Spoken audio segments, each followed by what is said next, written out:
Uno que es la regeneración y en segundo término la regeneración siempre está en base a que las células pueden regenerarse y dar la misma estructura que han estado formando. Pero en base a eso debemos de tener en cuenta de que no todas las células tienen esas características, ¿no es cierto? Hay algunas células que sí se pueden reparar o regenerar constantemente. Por ejemplo, ¿qué célula? Así es, las células de nuestra piel. Constantemente las estamos reparando o regenerando, ¿no es cierto? Se regeneran con mucha facilidad. Y esa regeneración se da porque tiene su índice mitótico bastante aumentado, ¿no? Entonces, por eso es que existen ese tipo de regeneración. ¿Y a esas células se le llaman? Células madre. Ajá.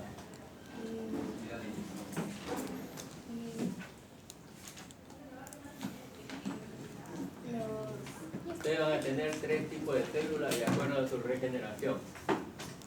Células permanentes, células estables y células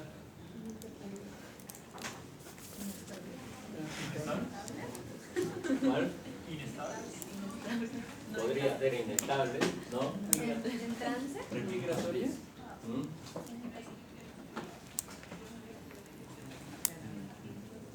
Por lo general, esto que es regeneración se da casi siempre en todas las células que están formando epitelio, o en todas las células que son epiteliales, ¿no? En algunos es mayor el índice de reproducción, en otros órganos que son considerados también epiteliales, pero cuya regeneración no es tan notoria, solamente se van a regenerar cuando existe algún motivo para esa regeneración, ¿no? Y eso sucede, por ejemplo, con el hígado. El hígado se va a regenerar cuando es agredido, ¿eh? O en el caso más notorio es cuando se extirpa parte del hígado de una persona para ser donado como trasplante a otras personas. Por lo general es un familiar. ¿Okay? ¿Y qué va a pasar con ese hígado? El hígado que ha quedado en la persona donante fácilmente va a regenerar.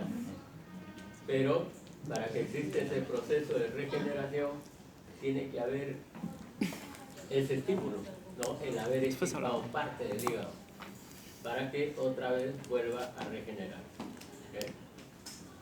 Por eso en la lámina de los hepatocitos en hígado, cuando existen histología, ¿no? Muchas veces se encontraban algunas células hepáticas que presentaban dos núcleos. Por lo general es uno solo. Pero si han tenido esa acuciosidad de ver los hepatocitos, han podido apreciar que algunos de esos hepatocitos presentaban dos núcleos. Y eso se indica que el hepatocito tiene esa capacidad de regenerar, ¿okay? Y que basta un estímulo para poder hacer esa regeneración, ¿okay? Y a eso se le conoce con el nombre en el hígado de poliploidía. Es una capacidad inherente a la célula hepática.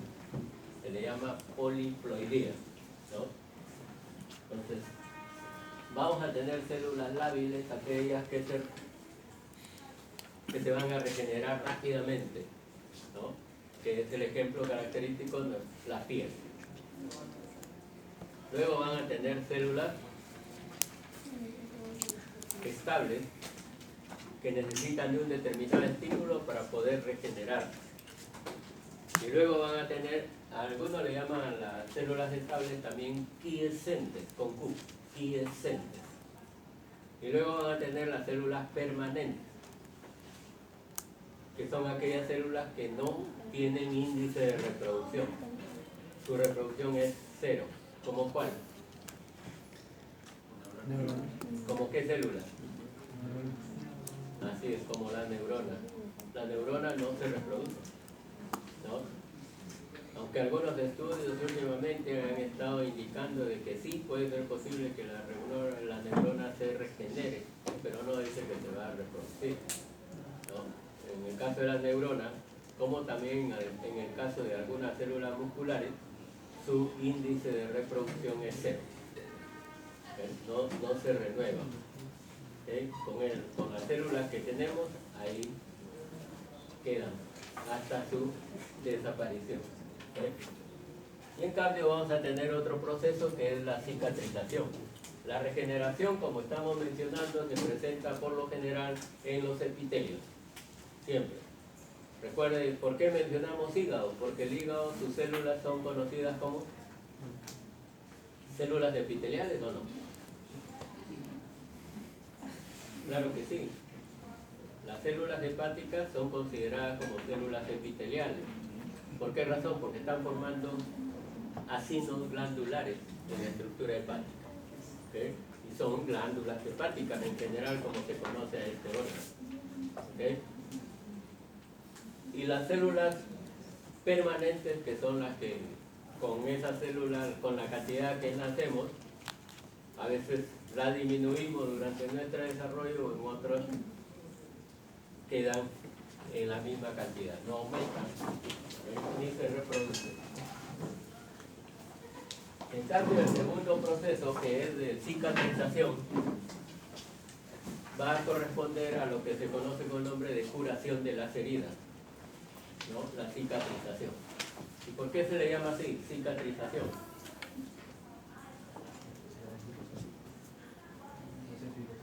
¿Cómo? Ya implica muchas veces la producción de fibrosis, pero la fibrosis, ¿qué tipo de tejido?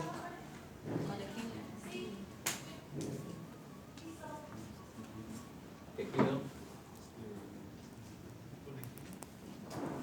fibroblasto. Cuando hablamos de fibrosis nos referimos a fibroblasto.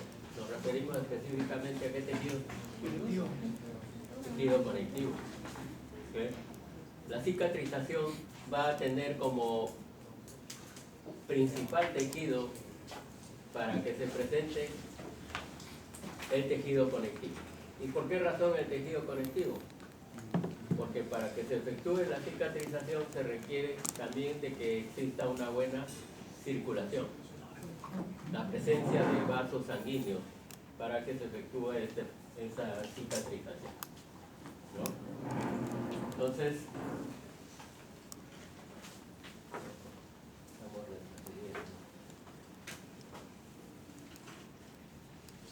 bien, bien, la regeneración entonces es el crecimiento de células y tejidos para reemplazar estructuras perdidas.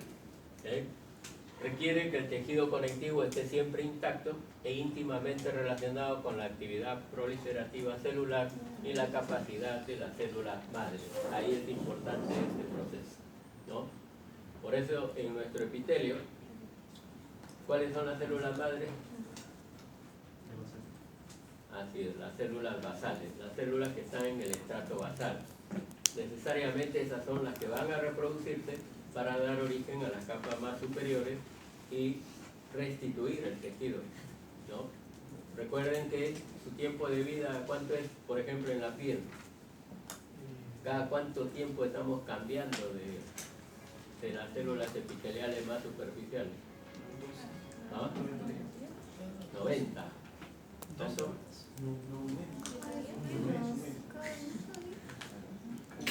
Un poquito más de un mes, ¿no? Alrededor de 40, 45 días estamos cambiando nuestras células superficiales, ¿no? ¿Okay? Entonces hay que tener en cuenta esa forma de reproducción de las células a partir de células madre. Bien. Entonces, para hablar de la regeneración celular hay que tener en cuenta los tres tipos de células que hemos mencionado. Las células lábiles, aquellas que constantemente se están reemplazando, ¿no? O que su tiempo de vida es más rápida, ¿no? Su tiempo de vida media, ¿no? Termina en forma muy rápida y hay que reemplazarlo. Y eso se da específicamente en las células epiteliales y también en las células hematopoyéticas. ¿Cuánto es el tiempo de vida media de Matías? 120 días. De los leucocitos polimorfos nucleares hemos dicho, a lo mucho 4 días, ¿no es cierto? Entonces son las células que se van a tener que reproducir con mayor facilidad, ¿okay? Aparte de estas células lábiles porque se pierden más rápido, ¿no? Se van a destruir más rápido y tienen que reemplazarse.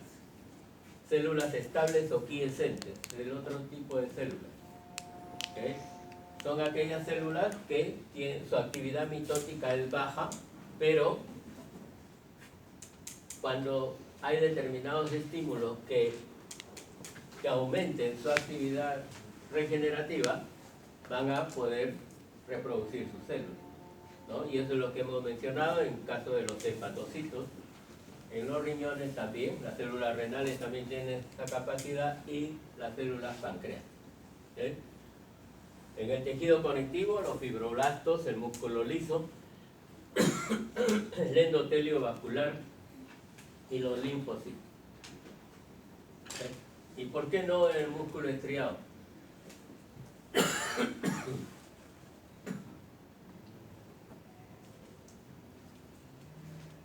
Recuerden que cuando uno tiene una lesión muscular estriada o músculo esquelético, por ejemplo una ruptura del músculo esquelético, el que se dedica a deporte ya no va a poder hacer ese deporte, porque su célula muscular es de tipo permanente. Los rhabdomiocitos, que son de músculo estriado, son células permanentes, ¿okay? Aunque se indica muchas veces, y se ha mencionado en histología, de que los rhabdomiocitos tienen una célula satélite que puede permitir la regeneración de estas células, ¿okay? Son células satélites que se encuentran junto a los rhabdomiocitos maduros, ¿okay? Bien. Pero en general, las células que son consideradas permanentes no poseen división celular. Su índice de reproducción es cero. Y lo que característicamente conocemos sería lo que han mencionado, las neuronas, ¿okay? Las neuronas no llegan a reproducirse, sino otro sería nuestra evolución, ¿no es cierto? ¿Okay? Igual la célula rhabdomiocítica madura del músculo esquelético y las células miocárdicas tampoco tienen capacidad de regenerar. Sino, ¿qué sucede en un infarto? Claro, hay necrosis, hay muerte de la célula miocárdica. ¿Y qué pasa ahí? ¿Qué se forma después?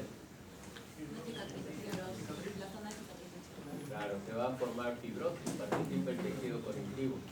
Y esa zona que ya no tiene, se conoce con nombre de zona, claro, o infarto, que son los infartos antiguos, ¿no? Son las cicatrizaciones de ese músculo cardíaco, ¿no? Porque en lugar de que exista otra vez la célula miocárdica, lo que va a existir es tejido fibroso, ¿okay? Y eso creo que les mencioné, ¿no? En el sentido de que cuando un cardiólogo les hace su electrocardiograma, sobre todo a personas mayores, le dicen al paciente de que usted ha tenido infarto, ¿no?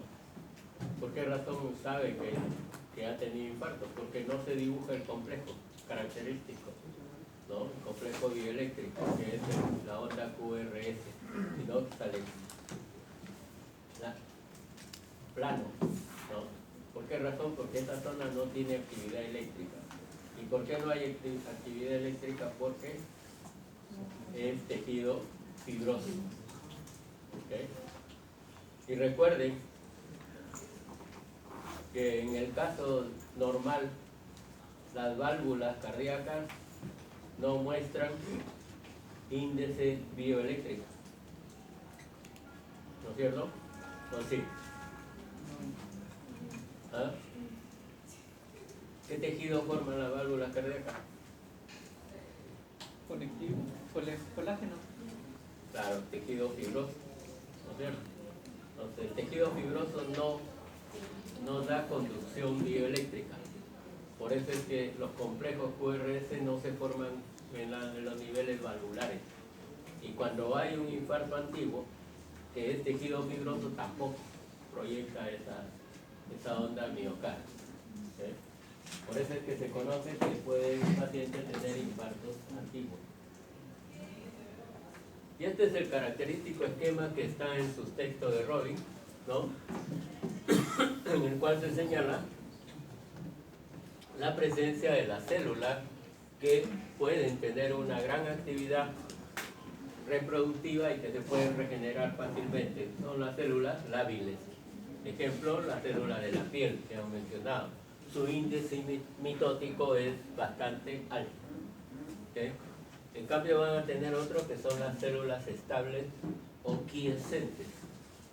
Aquellos cuyo índice mitótico es bajo, pero necesitan de un estímulo determinado para poder reproducirse nuevamente, ¿no? El ejemplo característico son los hepatocitos, ¿no?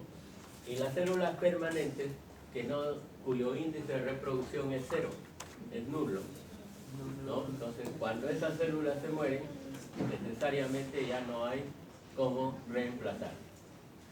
¿Okay?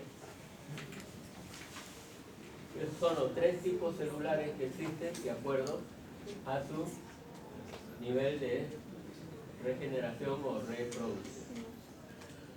Y acá tienen un ejemplo característico de lo que sucede con una extirpación de parte del hígado. Por ejemplo, en este paciente se le extirpó una buena parte del hígado, ¿no? Se indica de que a veces puede extirparse hasta el 50% de todo el hígado para poder hacer un trasplante. ¿Okay? Entonces, ¿qué es lo que se encuentra? Que después de un tiempo determinado el hígado vuelve a crecer, ¿no? Entonces, y esta es la evidencia tomográfica, ¿okay? La extirpación de parte del hígado y luego el crecimiento de este hígado, ¿no? Por la reproducción de sus células.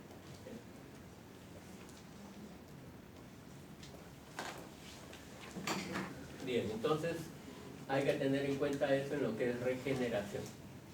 ¿Okay? El mismo tipo celular, pero de acuerdo a su índice mitótico o índice de reproducción. En cambio, hay otra forma de reparar el tejido que es lo denominado cicatrización. ¿Okay? La cicatrización, ¿no?, es un mecanismo de curación de las lesiones causadas por un determinado agente. ¿Okay? Sea cual sea el agente que cause daño, nuestro organismo tiene que cicatrizar. ¿Okay? Casi siempre se define como una reacción tisular en la piel frente a una herida, ¿no? Y en los órganos internos frente a un proceso inflamatorio y frente a procesos de necrosis en tejidos incapaces de regenerarse. ¿Okay? El proceso de curación, ¿qué implica? El proceso de curación implica, además de la existencia de regeneración y cicatrización, ¿no? Deben estar juntos. ¿Okay? Así, por ejemplo, en una herida, la piel se regenera a partir de la capa basal, siempre. Por eso se le llama estrato basal o estrato germinativo. A partir de esas células del estrato basal comienzan a formarse las células de las capas más superiores. ¿Okay? Mientras que en la dermis se realiza el proceso de cicatrización. Entonces, para la curación de una herida, sobre todo si hay lesión epitelial, el epitelio se regenera, pero el tejido conectivo, que está por debajo de ese epitelio, se cicatriza, ¿no? Y en base a ello nosotros vamos a tener dos tipos, por lo general, de cicatrización.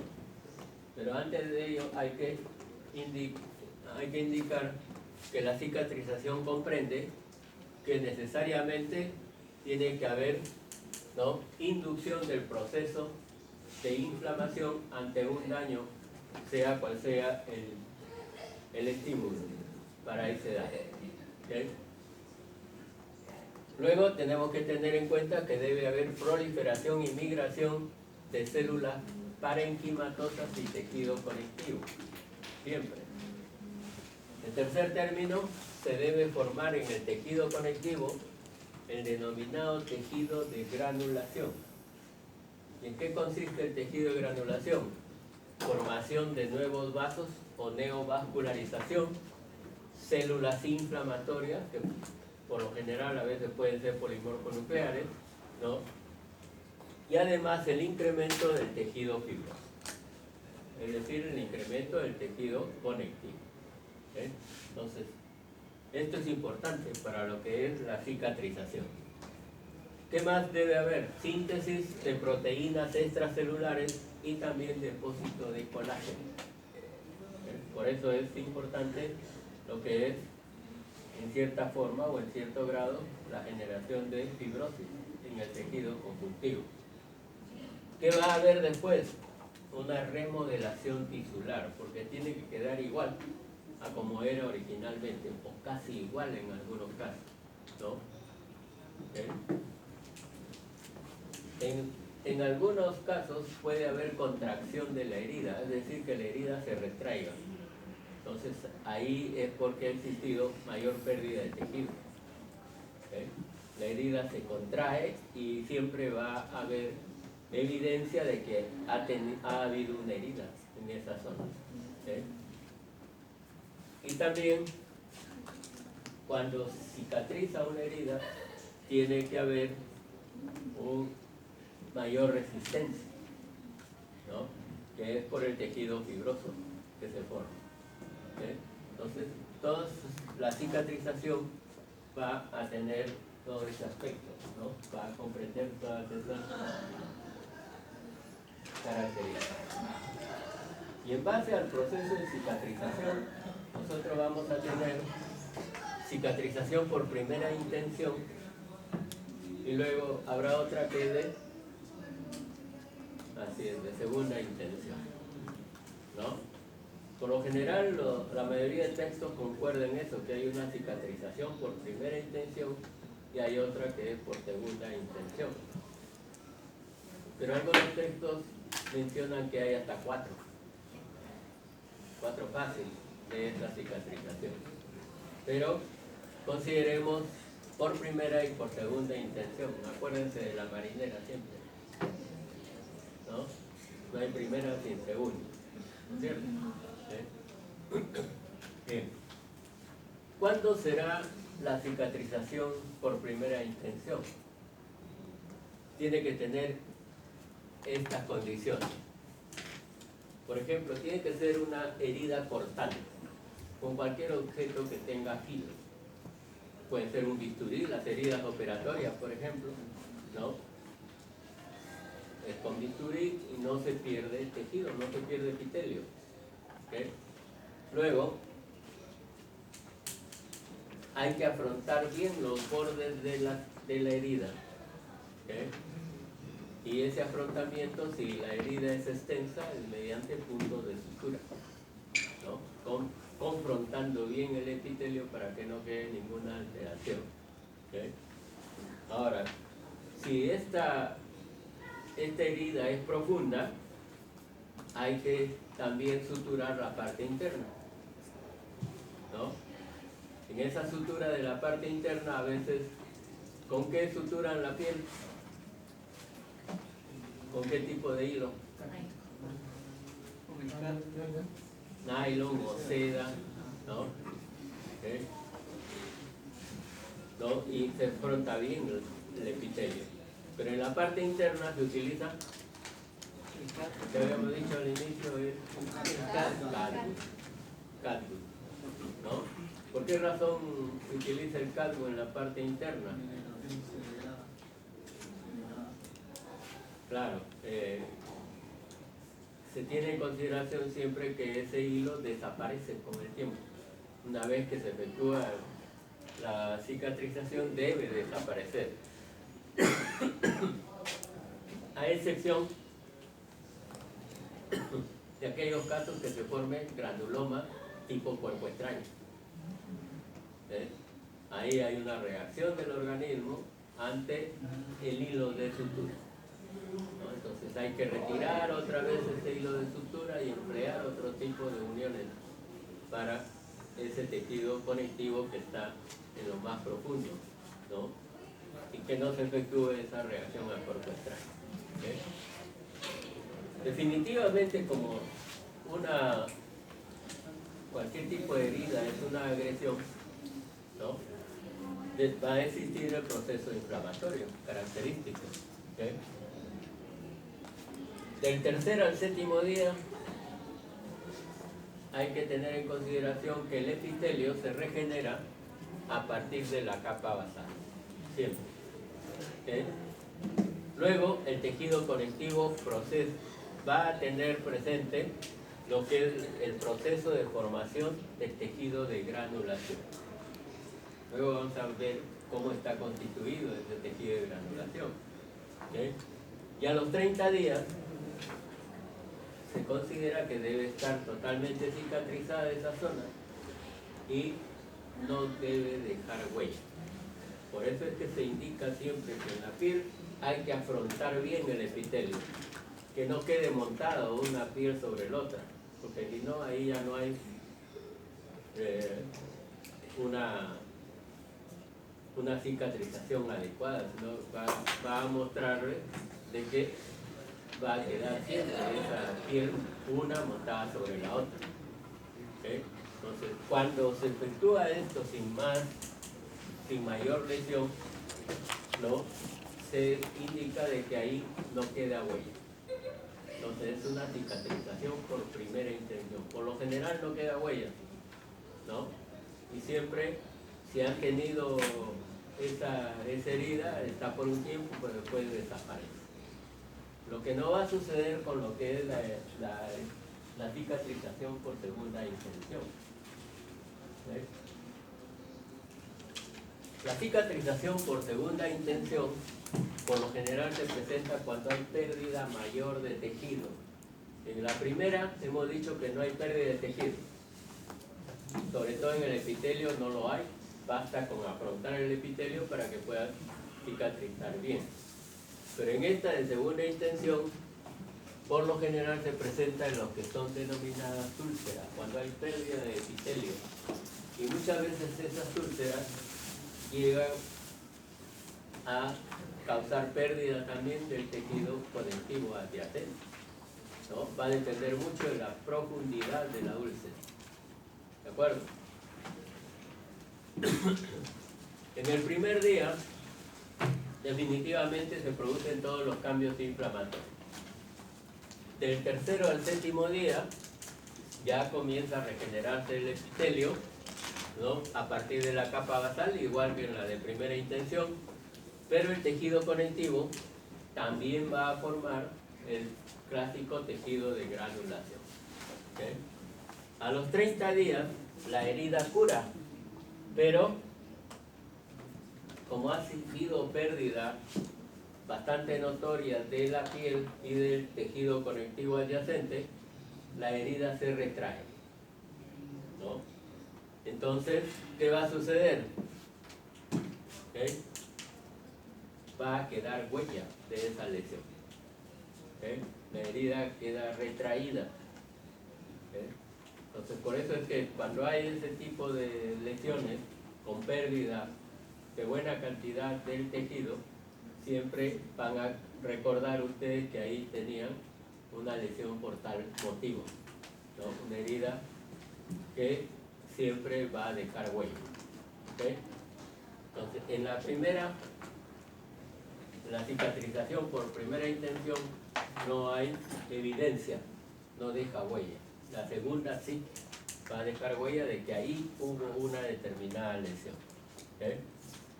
En el tejido conectivo, el tejido fibroso va a ser más abundante y los anexos cutáneos desaparecen en este tipo de lesión. Como la lesión ha sido profunda también en el tejido conectivo, los anexos cutáneos que han estado ahí no van a existir después. ¿Okay? Después que la herida cicatriza. ¿De acuerdo? Entonces, va a quedar siempre huella y los anexos cutáneos desaparecen en la curación por segunda intención. Y acá tienen este esquema. Lo que está hacia este lado, a la izquierda de ustedes, corresponde a lo que es una herida cortante, ¿no? Una herida en la que no hay pérdida de tejido. A pesar de que parece que sí, pero es por la separación del epitelio. El epitelio queda igual. Entonces, ¿qué va a suceder?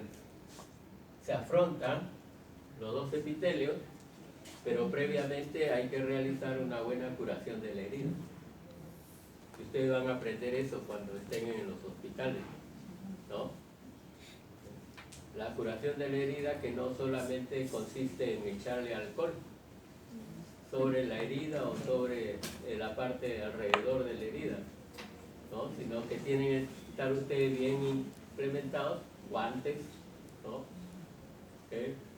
Tienen que tener sus pinzas, ¿no? ¿Okay? Y no solamente el alcohol, sino primero agua con jabón